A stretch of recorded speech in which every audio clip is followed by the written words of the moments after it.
ప్రేక్షకులకు స్వాగతం.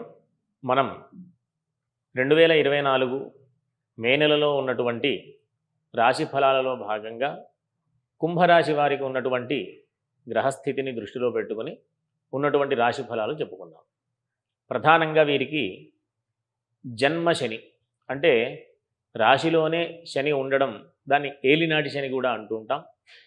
కాకపోతే ఈ రాశికి అధిపతి శనే కాబట్టి అంత ప్రభావం చూపించకపోయినప్పటికీ కూడా కాస్త ఆరోగ్య విషయంలో కొంత జాగ్రత్తలు అవసరం. సమయానికి ఆహారం నిద్ర రెండూ కూడా ఉండకుండా ఉండేటటువంటి పరిస్థితి ఉంది కాబట్టి ముందుగానే చాలా జాగ్రత్తగా ఆ సమయాలు దాటకుండా జాగ్రత్తగా ఆహార నియమాలు నిద్రా నియమాలు పాటిస్తూ ఉండడం ద్వారా అనారోగ్య విషయాల నుంచి దూరంగా ఉండేటటువంటి పరిస్థితి ఉంటుంది. అంతేకాకుండా వీరు హనుమాన్ చాలీసా మొదలైనటువంటి పారాయణలు, ఆంజనేయ స్వామికి సంబంధించిన ఆరాధనలు, శనికి సంబంధించినటువంటి దానాలు, నల్ల నువ్వులు, నువ్వుల నూనె, నల్ల వస్త్రం మొదలైనటువంటి దానాలు చేయడం, అవకాశం ఉంటే నువ్వుల నూనె ఈశ్వర ఆలయంలో శివుడికి సంబంధించినటువంటి ఆలయంలో నువ్వుల నూనె ఇస్తే దీపారాధనకి అత్యంత విశేషమైనటువంటి ఫలితం. ఎందుకంటే మే 1వ తేదీ నుంచి గురుడు అంటే బృహస్పతి గ్రహం వేధస్థానంలో ఉంటుంది కాబట్టి ఈశ్వర సంబంధమైనటువంటి ఆలయంలో యథావకాశంగా అర్చనలు చేయించుకోవడం మంచిది. కాకపోతే వీరికి అనుకూలమైనటువంటి గ్రహస్థితి, అననుకూలమైనటువంటి గ్రహస్థితి రెండూ ఉన్నాయి కాబట్టి అనుకూలమైనటువంటి స్థితి 11వ తేదీ లోపు బుధుడి యొక్క అనుకూలత ఉంది. 15వ తేదీ లోపు రవి యొక్క అనుకూలమైనటువంటి స్థితి ఉంది. కాబట్టి ఎన్ని ఇబ్బందులు ఉన్నప్పటికీ కూడా సామర్థ్యంతో ముందుకు వెళుతూ అన్ని ఇబ్బందుల నుంచి అధిగమించేటటువంటి అవకాశం కూడా ఉంటుంది. కాకపోతే వీరికి కాస్త రుణాలు, ఆ విషయంలో కొంచెం చికాకులు ఉండేటటువంటి పరిస్థితి, ఆర్థికపరమైనటువంటి విషయాల్లో కాస్త చికాకులు ఉండేటటువంటి పరిస్థితి.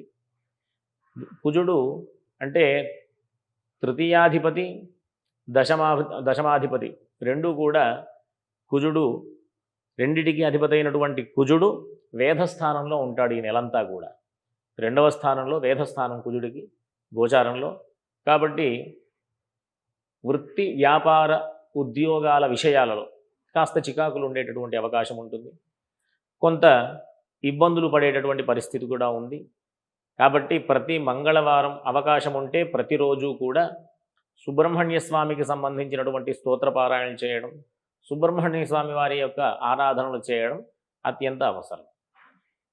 ఈ ఉన్నత విద్యలకు సంబంధించినటువంటి ప్రయత్నాలు విద్యార్థులకు 11వ తేదీ నుంచి కాస్త చికాకులు పడేటటువంటి అవకాశం ఉంది కాబట్టి విష్ణు సహస్రనామ స్తోత్రం కూడా పారాయణ చేయడం అత్యంత అవసరం.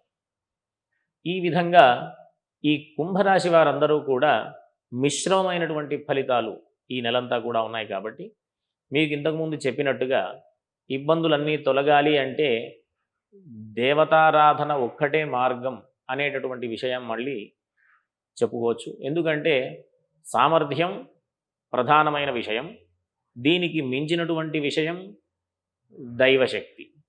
సామర్థ్యంతో ముందుకు వెళుతూ దేవతాశక్తిని పెంచుకుంటూ మన సామర్థ్యానికి బలం చేకూర్చుకుంటూ ఉండేటటువంటి ప్రయత్నంగా ముందుకు వెళ్ళడం.